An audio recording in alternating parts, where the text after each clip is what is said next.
May buhay at walang buhay atin dapat alamin. May buhay at walang buhay, pakinggan at unawain. Tao, hayop at mga puno, humihinga't lumalaki sila. Kumakain sila at gumagalaw, may buhay, yan ang tawag sa kanila. May buhay at walang buhay atin dapat alamin.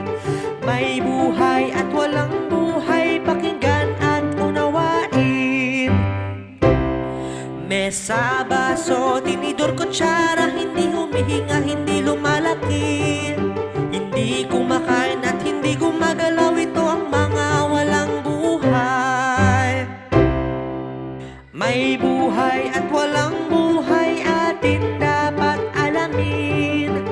May buhay at walang buhay, pakinggan at unawain.